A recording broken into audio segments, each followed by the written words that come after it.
할렐루야. 8월 넷째 주일을 맞이해서 오늘 또 주님 앞에 나와 함께 예배하는 여러분 주님의 이름으로 축복합니다.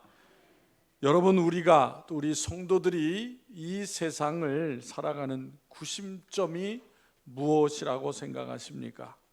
오늘날 사람들은 불확실한 미래에 대해서 불안해하고 많은 염려를 하면서 살아가고 있습니다.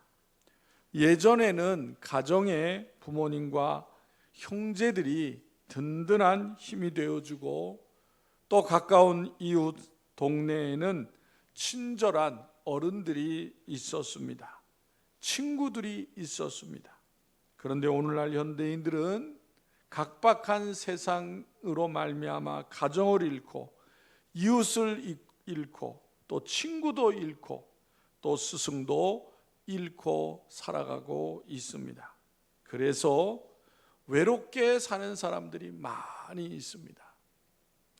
사실 오늘날처럼 물질적으로 풍요로운 시대가 없음에도 불구하고 그 많은 것들을 가지고 있음에도 불구하고 사람들은 외로워하는 사람들이 많다는 사실이에요. 그러면 어쩌다 사람들이 이렇게 돼버리고 말았느냐라는 거예요. 그것은 다른 이유가 아니라 바로 하나님의 말씀대로 하나님의 뜻대로 인간이 살지 않기 때문입니다. 한 가지 예를 들어보면은 여러분, 오늘날 나라의 가장 큰 문제는 뭐라고 생각하십니까? 해결해야 될 가장 중요한 문제는 뭐라고 생각하십니까? 최근에 EBS 교육방송에 다큐멘터리 프로가 생겼습니다. 10부작으로 하는 프로입니다. 10부작. 제목은 인구 대기획 초저출생이라는 제목이에요. 그러니까 우리나라에 지금 당면한 가장 큰 문제가 뭐라고 하는 거예요? 저출생 문제. 이 프로에서 나오는 사람들 가운데 조앤 윌리엄스라고 하는 캘리포니아 대학의 교수가 한국의 낮은 출산율을 듣고는 뭐라고 탄식을 했느냐 하면, 그 발전한 대한민국이 이제는 망하게 생겼구나 라고 했다는 거예요. 이 윌리엄스 교수는 인구 인종 문제의 전문가입니다. 올해 초에 통계청 발표에 따르면 지난해 한국의 합계 출산율이 0.78명이었습니다. 역대 최저 기록이에요. 또 인구학자인 데이비드 콜먼이라는 옥스퍼드의 교수는 2006년에 유엔 인구 포럼에서 한국의 저출산 현상이 이같이 계속 되어지면 처음으로 인구 소멸 국가가 될 거다라고 했어요. 점점 해가 갈수록 그 말이 현실화되고 있어요. OECD 국가가 38국인데 14년째 저출산 1위입니다. 14년째. 여러분, 1960년대 한번 생각해 보세요. 제가 60년대 초에 태어났거든요. 그때의 우리나라 인구 정책 표가 뭔지 아십니까? 인구 정책 표가 뭐냐면, 하도 집마다 애들이 많아가지고 이러다 안 되겠다 싶어가지고 표를 뭐라고 정했냐면, 덮어놓고 놨다 보면 거짓골을 면면한다. 그 당시 표였어요. 표. 그러다가 10년이 지났어. 70년대가 된 거예요. 그런데 더 인구 정책을 강하게 표현하는 표가 나왔습니다. 뭐라고 했냐면, 딸아들 구별 말고 둘만 낳아 잘 기르자. 둘 이상 낳지 말라는 거예요. 70년대 표였어요. 왜 그랬느냐? 그 당시 우리나라 출산율이 몇 명인 줄 아세요? 6명이었어요. 6명. 굉장히 큰 거예요. 그죠? 예. 지금요 8분의 1로 줄은 거야. 지금 6명에서 8분의 1로요. 그래서 그때 당시에 사람들이 정부에서 생각하기를 인구 과도한 증가로 인해서 사회 경제적 문제가 생길 것이라고 우려를 하였고, 더 나아가서 국가의 발전 또한 늦어진다라고 판단했다는 거예요. 그래서 저출산 정책을 쓰지 않으면 국가에 해가 된다라고 잘못 판단한 거예요. 그러면 그런 정책을 썼을 때에 그러면 얼마나 되면은 인구가 어떻게 줄 건가라고 생각했을 거 아니에요. 그 인구 주는 것이 2000년이 돼야 준다고 생각한 거예요. 2000년. 한 명 정도로 떨어지는 것이 2000년 되면은 그렇게 되리라 생각한 거예요. 근데 실제로는 어떻게 됐을까요? 실제로 한 명 출산율이 한 명 되던 때가 언제일까요? 88년도였어요. 생각한 것보다 12년 앞질러서 된 거예요. 깜짝 놀란 거예요. 생각하지 않은 일이 벌어진 거야. 그래서 여러분 1990년대에 표가 뭐로 바뀐 줄 아세요? 1990년에 바뀐 게 뭐냐면 딸아들 구별 말고 많이 낳아 잘 기르자. 90년에 완전히 바뀌었어요. 완전히. 90년부터 이래서는 안 되겠다, 잘못했다 그래서 한 거예요. 그게 30년이 된 거예요. 30년 동안 이제 그 출산 장려를 위해서 정부에서 쓴 돈이 얼마인 줄 아십니까? 30년 동안 100조예요. 100조. 근데 아무 소용이 없는 거야. 아무 소용이 없는 거야. 여러분, 사람의 생각이 얼마나 어디서건 건가를 보여주는 거예요.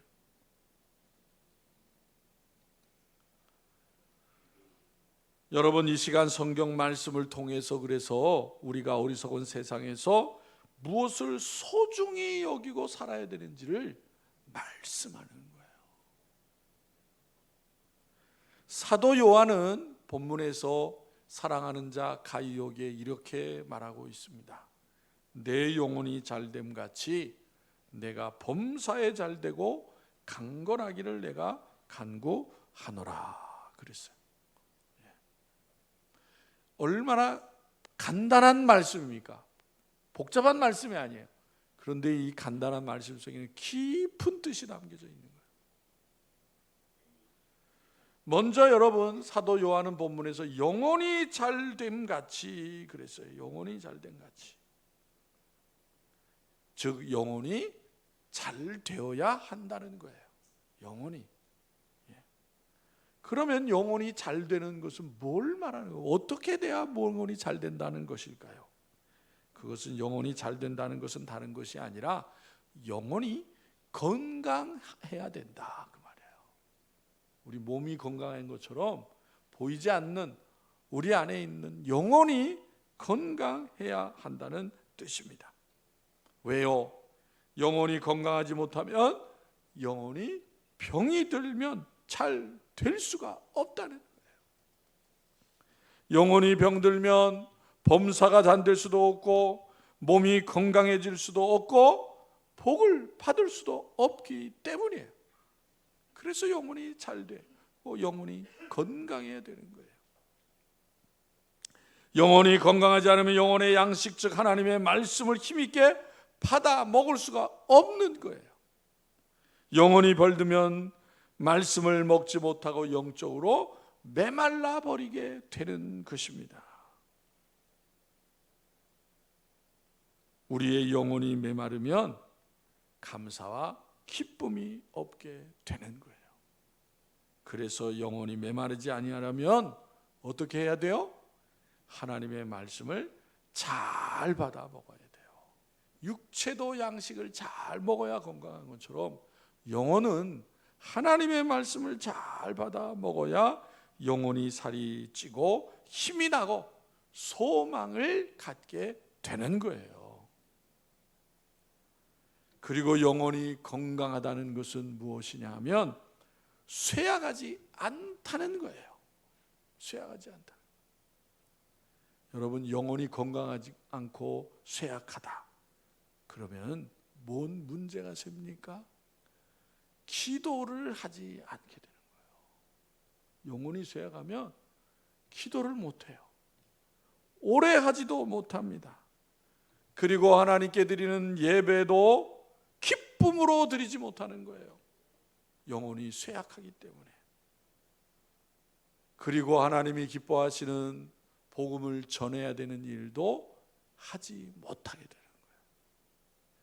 즉 하나님의 일에 쓰임을 받지 못하게 되는 것입니다. 꼭 필요한 때에 아무것도 할 수가 없게 되는 거예요. 여러분, 우리의 육체가 아파본 적 있으시잖아요. 그죠? 병원에 입원해 보신 적들이 있으시잖아요. 아프면 뭘 할 수 있어요? 아무것도 못해요. 영혼도 마찬가지예요. 쇠약해지면 아무것도 못하는 것입니다.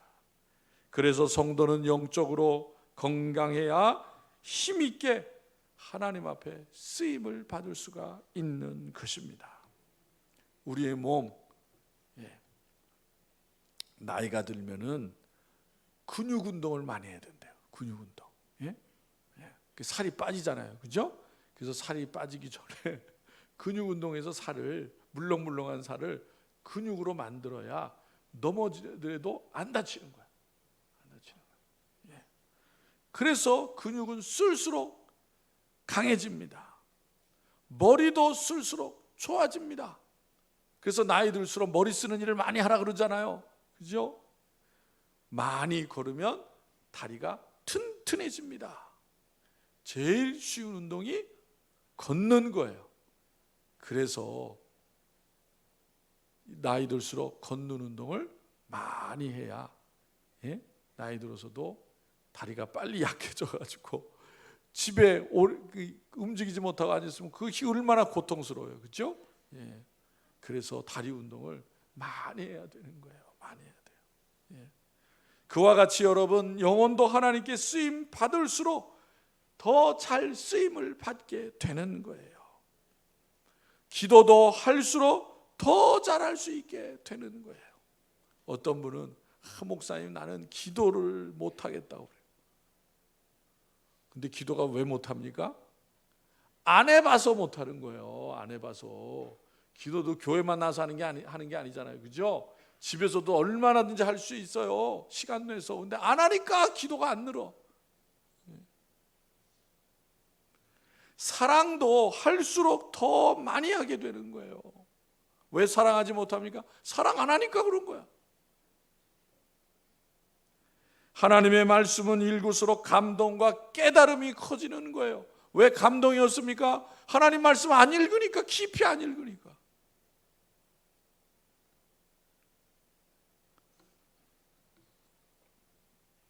여러분, 영혼을 건강하게 하시기를 바랍니다. 또 영혼이 건강하다는 것은 상처가 빨리 낫는다는 거예요. 여러분, 몸에 상처가 났어요. 다쳤어요. 그러면 어떻게 해요? 쳐다보고 구경하고 있습니까? 어떻게 해야 돼요? 빨리 치료해야지. 상처가 나면 빨리 치료해야죠. 살이 베어서 피가 나면 어떻게 돼요? 빨리 지혈을 해야지. 지혈을. 그런데 몸이 상처받는 것처럼 영혼도 상처를 받아요. 영혼도. 어떤 상처를 받습니까? 슬픔의 상처, 분노의 상처, 실망의 상처, 불신의 상처, 좌절 등의 상처를 받습니다. 육신의 상처도 빨리 치유해야 되는 것처럼 이 영혼의 상처를 오래 내버려 두면은 그 상처가 더 깊어지는 거예요. 그리고 문제는 그 상처로 인해서 본인만 힘들어지는 것이 아니라 다른 사람도 힘들게 만들어. 상처를 안고 있는 동안에는 기쁨도 의욕도 상실하게 되는 거예요. 그래서 영혼의 상처도 빨리 치료해야 되는 거예요. 여러분, 옛날 우리 조상들의 역사 중에 이런 일이 있었어요. 이런 일.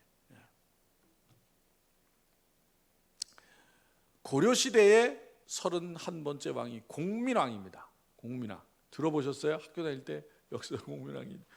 공민왕의 부인이 누굴까요? 많이 다 잊어버리셨죠, 그죠? 노국공주예요. 노국공주. 노국공주라고 들어봤어요? 노국공주? 근데 왜 보통 우리나라 왕후는 무슨 왕후 그러잖아요, 그죠? 근데 왜 노국공주라 그랬을까? 이 노국공주는 우리나라 사람이 아니라 원나라 사람이야. 원나라 공주예요. 예. 그 노국공주는이라는 호칭은 이름이 아니라 시호야. 황실에서 준 시호. 이 노국공주의 원래 이름은 보탐실리예요. 몽골 사람이야. 몽골 사람. 원나라가 몽골 민족이니까요. 이 원나라가 25대 왕, 고려 25대는 충렬왕부터 우리나라를 지배하면서 정략 결혼을 맺었어요. 31대 공민왕까지. 그래서 7명의 정략 결혼한 왕후가 있었어요. 그런데 여러분, 원나라의 여자가 우리 고려 시대의 왕후가 되면은 살면은 편하게 살았겠어요? 고생이 많았겠어요? 그렇죠. 차별을 받고 멸시를 받겠죠. 할 수 없이 결혼한 거 아니야. 남편의 사랑도 못 받아. 그죠? 예. 또 다른 왕후 그 고려의 왕후들도 있을 거 아니야. 그죠? 그런데 말도 안 통하는 원나라 그 공주를 왕들이 이렇게 잘 했겠어요? 그런데 노국공주와 공민왕은 너무나 사랑하는 사이였어. 왜냐? 노국공주가 공민왕을 열심히 지지하고 도와줬어. 이 공민왕이 왕이 되고 보니까 그 몽골 원나라부터 핍박을 받잖아요. 그래서 그 원나라 정세를 잘 보니까 100년 동안에 황제가 11명이 바뀐 거야. 그러니까 혼란한 시대였어요, 원나라가. 그래서 공민왕이 생각하기를 이 원나라는 얼마 못 가서 멸망할 거다라고 생각을 한 거야. 그래서 개혁 정치를 하고 나라를 개혁시키고 반원 정책을 폈어요. 그때에 도와준 사람이 바로 부인인 노국공주였던 거예요. 정말로 공민왕이 죽고 나서 얼마 있어서 원나라가 망했습니다. 그래서 생긴 나라가 명나라예요. 명나라. 그런데 이 노국공주와 공민왕 사이에는 자식이 없는 거야. 그래서 신하들이 막 이렇게 얘기를 해가지고 이제 그 자손을 봐야 되지 않냐 그래서 후궁을 들었는데 노국공주와 이 공민왕 사이가 너무 좋다 보니까 공민왕이 후궁의 침실에 안 들어가는 거야. 자식이 안 생겨. 자식이. 그러던 중에 결혼한 지 15년이 지나서 노국공주가 임신을 했어. 얼마나 경사스러운 일이에요. 그죠? 얼마나 정성으로 이렇게 했겠어요. 그런데 배가 불러오고 출산이 가고자 그때 노국공주 나이가 30 중반이었어. 여러분 지금도 그렇게 젊은 나이가 아니지만은 그때는 20대 전에 열 몇 살에 결혼을 하잖아요. 그죠? 예. 그러니까 20살에 시집을 온 거야. 이 노국공주도. 예. 그런데 이제 출산하기가 너무 힘든 거야. 예. 그래서 노국공주가 결단을 합니다. 내 배를 갈라서 애를 살려라. 그런 거야. 자기는 희생하겠다는 거야. 이 왕자를 위해서. 그런데 아무도 왕후의 배를 갈리려고 용기를 내는 사람이 없어. 결국 아이를 낳다가 죽어요. 노국공주도 죽고 뱃속의 아이도 죽습니다. 공민왕이 큰 충격을 받은 거야. 그래서 매일 피통에 있는 거예요. 피통에 있는 거예요. 3년 동안 고기 음식을 안 먹었대요. 그 노국공주의 무덤을 만들기 위해서 자기가 직접 무덤 설계를 9년 동안 했대요. 신하가 수라사상을 차려다 주면요, 그 수라상을 받아놓고 노국공주의 초상화를 그 앞에다 두고 그 초상화에다가 얘기를 했대요. 대화를 했다는 거예요. 그리워가지고. 그러다가 그렇게 살다가 이 공민왕이 이제는 폐륜화가 된 거예요. 그래서 자제위라는 기관을 만들었어. 그게 뭐냐면 미성년 남자 소년들을 모아놓은 집단이야. 뭐 했느냐? 동성애를 한 거야. 공민왕이요. 정치를 제대로 했겠어요? 나라가 엉망이 된 거예요. 그때의 원나라에 흉건적의 난이 일어났어요. 흉건적이 난에. 예? 그래서 난리가 난 거예요. 그런데 그 흉건적이 고려도 침략에 온 거예요. 침략에 와서 왕이, 공민왕이 급히 도망을 갔어. 절로. 예. 신하들이 보호를 해야 될 거 아니에요. 이 틈이다 생각을 해가지고 신하들 중에 반란을 일으킨 거예요. 절에 난입을 해서 왕을 죽이려고 할 때 그때의 왕을, 자기 몸을 막아서 살린 사람이 또 노국공주야. 그래서 그 다음부터 이 공민왕이 노국공주만 믿고 신하 아무도 안 믿는 거예요. 아무도 안 믿는 거예요. 그리고 나라의 정치가 엉망이 된 거예요. 결국에는 자기가 만든 자재 위에 미소년들에 의해서 공민왕이 죽임을 당합니다.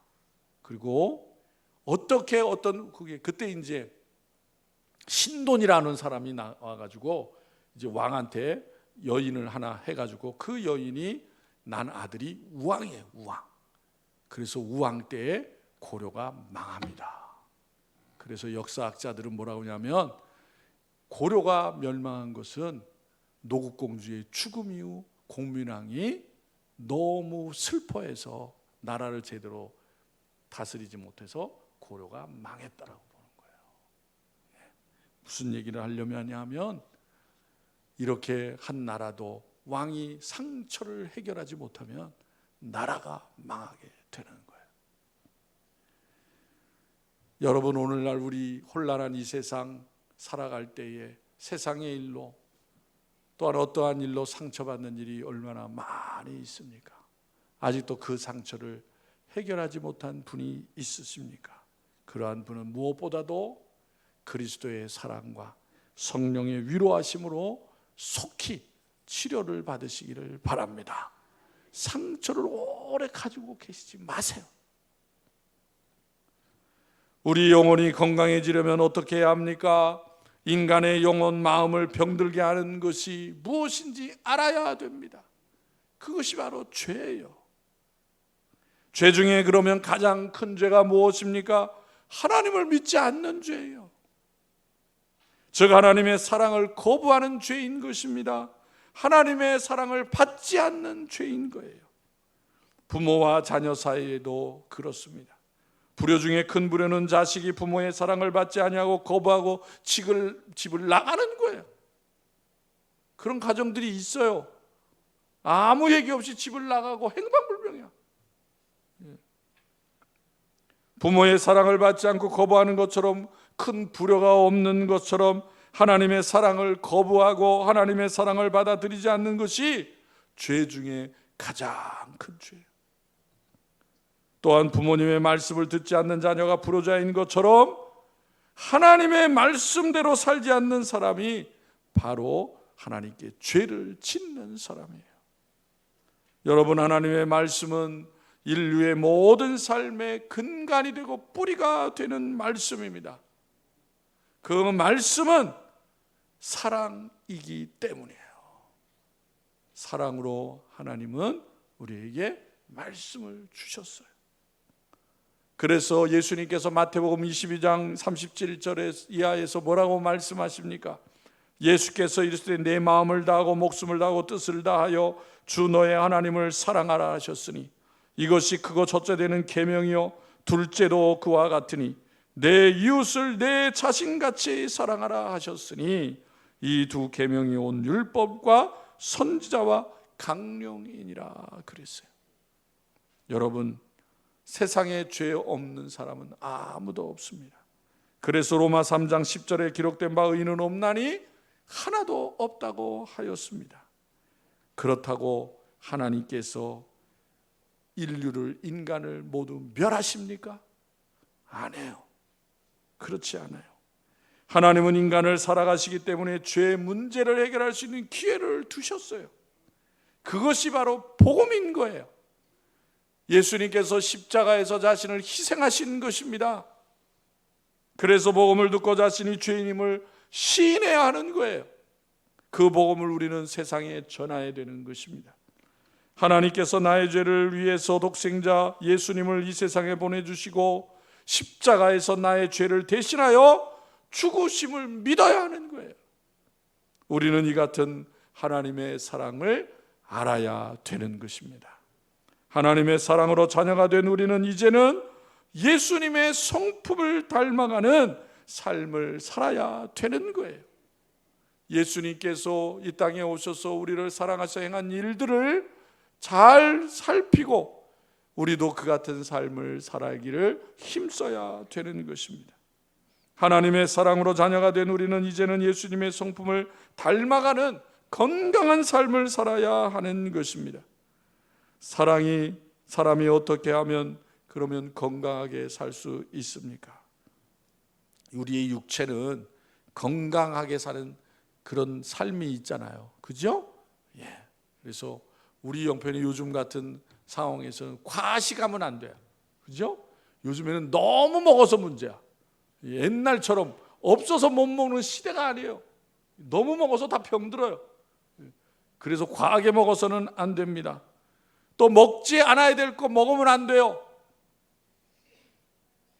술 먹으면 안 되는 거예요. 그죠? 드시는 분은 끊으십시오. 그런 분 안 계시겠죠. 또 흡연도 하면 안 되는 거예요. 몸에 백해무익 하는 거예요. 요즘에 길을 가다 보면 세상이 바뀌어서 여자들도 길거리에 서서 아무 데서나 담배 피워요. 보면 그런 생각이 들어요. 아유, 그 젊은 여자 같은데 시집도 가야 될 텐데, 애 나면 저거 어떡하나. 저렇게 몸 나쁜 거 먹고 애 나면 어떡하나. 걱정이 돼요. 남이지만. 그리고 중요한 것은 열심히 운동해야 됩니다. 그죠? 건강을 위해서 운동하시는 분들이 참 많이 있습니다. 그런데 그러한 것을 지키지 못해서 병이 생긴다면은 그것은 하나님을 원망할 수 없는 거예요. 왜? 자기가 잘못했으니까. 자기가 잘못했어요. 하나님은 선하신 분이시고 우리를 사랑하신다는 사실을 믿지만 그 사실이 저절로 우리의 삶이 잘 되게 해주는 것은 아니에요. 즉 우리가 지켜야 할 삶의 원리가 있다는 것입니다. 그것이 무엇입니까? 하나님과 올바른 관계를 유지하고 하나님을 경외하고 하나님의 말씀에 순종하는 삶을 사는 것입니다. 그래서 여러분 시편 1편에 뭐라 그랬어요? 1절부터 3절에 뭐라 그랬습니까? 복 있는 사람은 악인들의 꾀를 따르지 아니하며 죄인들의 길에 서지 아니하며 오만한 자들의 자리에 앉지 아니하며 오직 여호와의 율법을 즐거워하여 그의 율법을 주야로 묵상하는 도다라고 했습니다. 오늘 본문의 요한 3서에서는 이 내용을 한마디로 뭐라고 말씀하고 있을까요? 그것이 바로 진리 안에서 행하라는 거예요. 진리 안에서 행하라는. 여러분 부자가 되고 인기를 얻고 지식이 많아도 진리를 따라 살지 못하면 영원히 잘 될 수가 없는 거예요. 진리를 따라가지 않으면 신앙의 열심을 품어도 헛것이 되는 것입니다. 영원히 잘 되기 위해서는 진리 안에 서 있어야 되는 거예요. 진리를 온전히 따르는 삶을 살아야 되는 것입니다. 여기에 잘 되는 축복이 있는 것입니다. 진리를 따른다는 뜻은 이단처럼 잘못된 것을 따르지 않는 신앙을 말하는 거예요. 그리고 바른 믿음을 잘 따르는 신앙이 되어야 하는 것입니다. 바른 믿음, 바른 생각, 바른 마음을 따를 때에 영혼이 잘 되는 거예요. 요한 3서의 내용 가운데 보면은 9절에 보면은 이런 말씀을 하고 있어요. 그들 중에 으뜸되기를 좋아하는 디오드 레베가 있다 그랬어요. 그런 사람이 있다 그랬어요. 앞에서 1절에서 사랑하는 자 가이오는 아주 훌륭한 그런 믿음의 사람이라면은 이 디오드레베는 아주 잘못된 사람이다 그 말이에요. 왜요? 이 사람은 악한 말을 하고 으뜸되기를 좋아하는 사람이었기 때문인 것입니다. 겸손해져야 하는데 높아지기를 원하였고 선한 말을 해야 될 성도가 악한 말을 하였다는 거예요. 이렇게 살아서는 안 된다는 거예요. 구약 성경에 보면은 우리가 잘 아는 요셉이 나오잖아요. 요셉이 형들의 시기로 인하여 많은 고난을 겪었습니다. 그러나 그 고난들을 잘 이겨서 결국에 애굽의 총리가 되었습니다. 출세한 후에 자기를 애굽 상인에게 팔았던 형들을 만나게 됩니다. 요셉은 그런 가운데에 마음 먹기에 따라서 형들에게 원수를 갚을 수도 있습니다. 또 용서를 할 수도 있어요. 그런데 요셉이 어떤 선택을 합니까? 권세의 칼날을 선택하지 아니하고 형들을 용서하기로 선택한 거예요. 여러분, 요셉에게 있어서 원수 갚는 일이 용서하는 것보다 훨씬 쉬운 일이에요. 원수를 갚아도 정체를 모르는 형들이 요셉이 그런지도 몰라.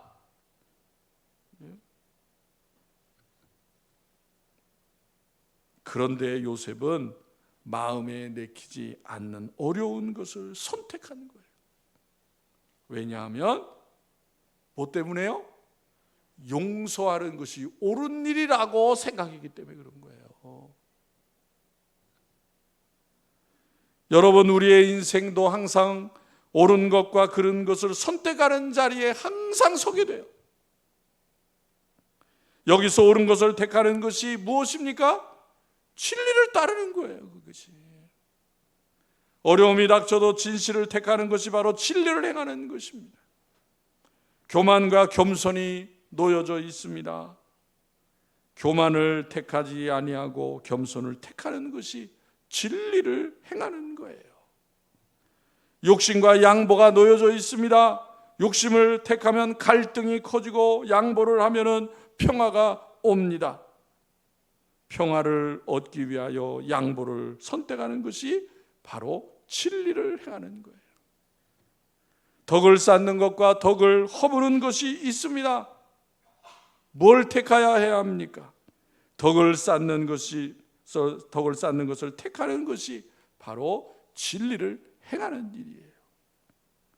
다니엘이 나라가 망해서 바벨론에 끌려가게 됩니다. 그런데 왕의 꿈을 해석함으로 말미암아 왕의 총애를 받게 됩니다. 그런데 그 나라에 다니엘을 시기하는 사람들이 있습니다. 왕에게 간교를 써서 어느 날 자기 신앙에 위배되는 왕을 숭배하는 일을 만들었어요. 한 달 동안의 왕위에는 누구에게도 절하지 말라는 거예요. 만약 왕위에 다른 신에게 구하게 되면은 사자굴에 집어넣겠다는 것입니다. 누구를 목표로 만들었겠어요? 다니엘을 죽이려고 하는 거예요. 만약 이것을 지키지 않으면 그동안에 이루었던 모든 것이 다 물거품이 되고 심지어 생명도 잃게 되는 거예요. 다니엘은 그래서 하나님에 대한 신앙의 변질을 택하면 살 수 있고 그의 출세도 유지할 수가 있는 거예요. 그런데 다니엘은 자신의 신변을 위한 택함이 아니라 하나님이 기뻐하시는 것을 선택을 하였고 그 결과로 결국에 사자굴에 던져지게 됩니다. 그런데 놀랍게도 하나님께서 다니엘과 함께 하셨고 그를 지켜주셨던 것입니다. 그리고 왕이 다니엘을 사자굴에서 끄집어내면서 다니엘의 하나님을 내가 믿겠노라고 선언을 하게 됩니다. 진리가 승리한 거예요. 여러분, 생명이 위태로워도 손해를 보아도 하나님이 기뻐하시는 진리를 가는 것이 바로 영혼이 잘 되는 일인 거예요. 진리를 따르면 그 사람의 앞길을 하나님께서 책임져 주시는 것입니다. 이런 것보다 더 귀한 많은 것을 얻게 하십니다. 하나님이 도우시는 것입니다. 그러므로 진리를 따라 행하여 하나님의 축복을 체험하며 승리하는 삶을 살아가는 성도들이 되시기를 바랍니다. 여러분, 이 세상은 혼란한 세상이에요. 혼란한 세상. 오늘 교동문에 지혜를 얻으라고, 지혜가 우리에게 얼마나 소중한 것이라는 것을 잠언을 통해서 말씀하고 있습니다. 그 지혜가 어디에 있습니까? 우리의 영혼을 강건하게 하는, 건강하게 하는 하나님의 말씀에 있는 것입니다. 성도는, 우리는 이 세상에서 무엇보다 영혼이 건강해야 합니다. 약해서는 안 되는 것입니다. 영혼이 건강한 것이 영혼이 잘 되는 길인 것입니다. 범사가 잘 되고 강건해지는 길인 것입니다. 혼란한 세상에서 그러므로 세상의 일로 흔들리지 마시고 하나님의 기뻐하시고 함께 하시는 복으로 살아가는 성도들이 다 되시기를 주님의 이름으로 축원합니다. 기도드리겠습니다. 존귀하시고 자비로우신 아버지 하나님, 은혜를 감사합니다. 혼란하고 험난한 세상 가운데 사랑하는 자녀들을 내버려 두지 아니하시고 항상 우리에게 찾아와 주시고 곁에 계심으로 성령을 통하여 위로하시고 힘을 주시고 담대한 믿음 안에 서게 하심을 감사합니다. 오늘 또한 말씀을 통하여 우리가 이 세상을 살아갈 때에 우리의 영혼이 잘된 같이 범사에 잘되고 강건해야 된다고 우리에게 말씀해 주십니다. 아버지 하나님, 이 험난한 세상을 살아갈 때에 무엇보다도 하나님의 말씀과 같이 우리의 영혼이 건강하게 하여 주시옵시고 쇠약하지 않게 하여 주시어서 영혼이 건강함을 통하여 범사가 잘 되지고 또 모든 것을 믿음 안에 형통하게 이루어가는 복된 성도들이 되어지게 하여 주옵소서. 아버지, 무엇보다 이 나라 이 백성이 이 혼란한 세상 가운데에 하나님을 찾고 의지하는 백성이 되어지게 하여 주옵소서. 대통령과 유정자들이 바로 서게 하여 주시옵시고 하나님께서 베푸신 은혜를 기억하게 하여 주시기를 원합니다. 아버지 하나님, 주님의 세우신 교회와 성도들의 가정과 일터에도 함께하여 주시옵소서. 하나님의 말씀이 굳건히 서서 세상을 향하여 선포되어지고 많은 영혼을 구원하는 교회가 되어지게 하여 주옵소서. 성도들의 아버지 하나님의 가정, 일터의 모든 일 가운데 주님이 주인이 되어 주시고 주께서 말씀으로 인도하여 주시어서 하나님의 말씀의 지혜를 아버지가 가지고 이 세상을 승리하는 삶을 살아가는 성도들이 다 되어지게 하여 주옵소서. 아버지 하나님, 성도들 가운데 아직도 코로나 재유행으로 인해서 또 치료받는 이들이 있습니다. 온갖 아버지 환난과 어려움 가운데 있는 성도들도 있습니다. 하나님의 은혜를 베풀어 주옵소서. 긍휼히 여겨 주옵소서. 권능의 손길로 어루만져 주시어서 하루속히 회복되게 하시고 치료되게 하여 주시어서 건강함을 통하여 하나님 앞에 영광 돌리는 복된 삶이 되어지게 하여 주옵소서. 사랑하는 가정의 자녀들에게 믿음의 복을 더하여 주시어서 하나님만 온전히 의지하고 하나님의 말씀으로 꿈과 소망을 갖고 살아가는 우리의 자녀들이 되어지게 하여 주시기를 원합니다. 사랑하는 성도들이 아버지 하나님의 허락하신 모든 일 가운데 하나님이 함께 하심을 잊지 않게 주시어서 어떠한 일 가운데는 낙심하지 않게 해주시고 용기를 갖게 하여 주셔서 갈렙과 여호수아처럼 하나님을 바라보며 하나님의 도우심과 역사함을 의지하여서 승리하는 삶을 살아가는 성도들이 다 되어지게 하여 주옵소서. 우리를 사랑하시고 능력 되시는 예수님의 이름으로 기도하옵나이다. 아멘.